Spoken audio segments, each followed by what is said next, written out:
අපි 1 by 1 code එක ලියාගෙන යමු. පළවෙනි ස්ටෙප් එක තමයි මගේ. පළවෙනි ස්ටෙප් එක විදිහට මම ලියනවා මෙන්න මෙහෙම දෙයක්. Define the ඒ කියන්නේ මම AI එකෙන් අහන ප්‍රශ්නය ඩිෆයින් කරන එක තමයි මම මුලින්ම කරන්නේ. මම මේකට 1 කියලා දාන්නම්. මේක තමයි මගේ පළවෙනි ස්ටෙප් එක. හරි. ඒක මම ඉස්සෙල්ලා වේරියබල් එකකට දා ගන්නවා. මම question කියලා වේරියබල් එකක් හදා ගන්නවා. ඒකට දානවා මම අහන ප්‍රශ්නේ තමයි what is the capital of France? මෙන්න මේක තමයි මගේ ප්‍රශ්නේ. ඒක මම මෙන්න මේ වේරියබල් එකක් හදලා දාගන්නවා. හරි.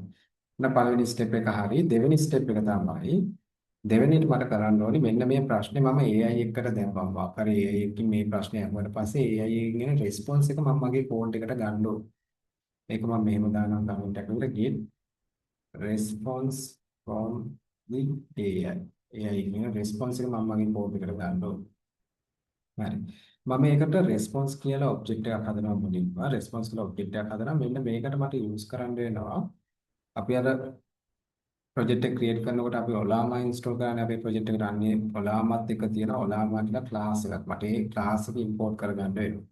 ඒ ක්ලාස් එක යූස් කරලා තමයි මට මෙන්න මේ රෙස්පොන්ස් එක ගන්න වෙන්නේ. මම මෙතන ඉම්පෝට් කරනවා ඉම්පෝට්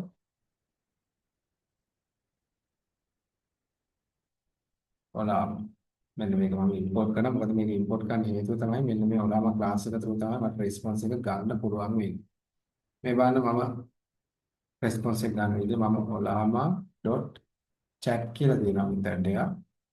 මගේ chat කියන මෙතනට එකට කෝල් කරනවා. මේ මෙතනට එක ඇතුලේ මම පාස් කරන්න ඕනේ දේවල් කිහිපයක් තියෙනවා. පළවෙනි එක තමයි මම මේ රෙස්පොන්ස් එක ගන්න මොන මොඩල් එකකින්ද කියන එක කියන්න ඕනේ. දැන් මම මොඩල් equal මම මෙතන Gemini කියලා දෙන්නම් දැනට අපි ඒක පස්සේ වෙනස් කරනවා. මම මෙතන Gemini කියලා දෙනවා. ඒ කියන්නේ මම මෙන්න මේ ප්‍රශ්නේ අහන්නේ what is the capital of France කියන ප්‍රශ්නේ අහන්නේ Google Gemini. Gemini වලින් තමයි අහන්නේ. ඒ Gemini වලින් එන රෙස්පොන්ස් එක ගන්න තමයි මම මෙන්න මේ ස්ටෙප් නම්බර් 2 කරන්නේ. හරි. ඊට පස්සේ අපේ මැසේජ් එක පාස් කරන්න ඕනේ. දැන් මොඩල් එක මේක මේ මොඩල් එකට අපි මැසේජ් එක පාස් කරන්න ඕනේ. මම හදනවා මැසේජ් එක මම පාස් කරනකොට මම පාස් කරන ඕනේ විදිය තමයි මම මුලින්ම මගේ රෝල් එක පාස් කරන්නේ. මම කවුරු විදියටද මේ මැසේජ් එක පාස් කරන්නේ සහ මගේ මැසේජ් එක මොකක්ද කියන එක පාස් කරන්න ඕනේ. එහෙම නැත්නම් මම කවුරු විදියටද මේ ප්‍රශ්නේ අහන්නේ මොකක්ද මගේ ප්‍රශ්නේ කියන දේ මම ඩිෆයින් කරන්න ඕනේ. මේ බලන්න මම මේක කරන විදිහ මම මේ විදියට ඇරේ එකක් හැදෙන මුලින්ම මම මගේ රෝල් එක පාස් කරනවා. රෝල් එක මම යූසර් කෙනෙක් විදියට කියලා කියනවා. ඒ කියන්නේ මම මේක යූසර් කෙනෙක් විදියට අහන්න කියලා කියනවා. දෙවෙනියට මම පාස් කරන්න ඕනේ මොකද්ද මගේ ප්‍රශ්න කියන එක. මම මේ Google Gemini වලට පාස් කරන්න ඕනේ මගේ රෝල් එක. ඊට පස්සේ මොකද්ද මගේ ප්‍රශ්න කියන එක පාස් කරන්න ඕනේ. කන්ටෙන්ට්. මගේ ප්‍රශ්නේ මොකද්ද ඔයාලා දන්නවා. මම අහන්න තියෙන ප්‍රශ්නේ තමයි මෙන්න මේ what is the capital of France කියන එක. ඒක මම දැන් මේ question කියලා variable එකක් අතල දාලා තියෙන නිසා මට මේක මෙන්න මෙතනට මෙහෙම පාස් කරන්න පුළුවන්. හරි. ඊට පස්සේ දැන් මෙන්න මේ response කියන object එකට එනවා මෙන්න මේක execute වුණාට පස්සේ මේ ප්‍රශ්නට අදාළ response එක එනවා. මේ අපි අහන ප්‍රශ්නට අදාළ response එක එනවා. හැබැයි මෙන්න මේ response කියන object එකේ ගොඩාක් දේවල් තියෙනවා. මෙන්න මේ response කියන object එකෙන් ඇත්තටම මට ඕනි වෙන්නේ මේ ප්‍රශ්නට අදාළ උත්තරේ විතරයි. මේ response කියන object එකෙන් ගොඩක් දේවල් එනවා. හැබැයි මට අවශ්‍ය වෙන්නේ මේ response කියන object එකේ තියෙන content එක නැත්නම් මම අහපු ප්‍රශ්නට අදාළ උත්තරේ විතරයි.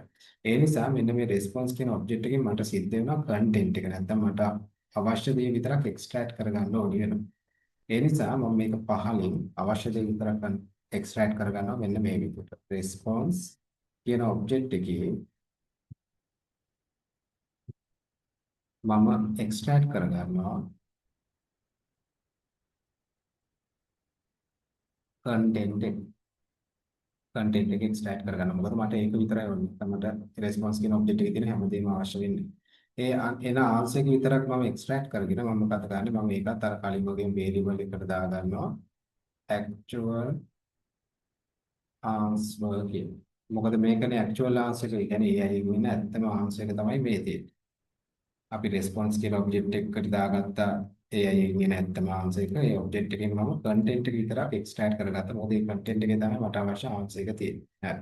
අන්න දැන් මම රෙස්පොන්ස් එකක් ගත්තා. මුලින් මම මගේ ප්‍රශ්නේ ඩිෆයින් කරගත්තා. ඊට පස්සේ මම මගේ රෙස්පොන්ස් එක ගත්තා. ඒ රෙස්පොන්ස් එකෙන් මට අවශ්‍ය පාර්ට් එක ඔන්න මම ඩිෆයින් කරලා නැත්නම් එක්ස්ට්‍රැක්ට් කරගෙන ඇක්චුअल ආන්සර් කියලා ඔබ්ජෙක්ටිව් එකට දාගත්තා.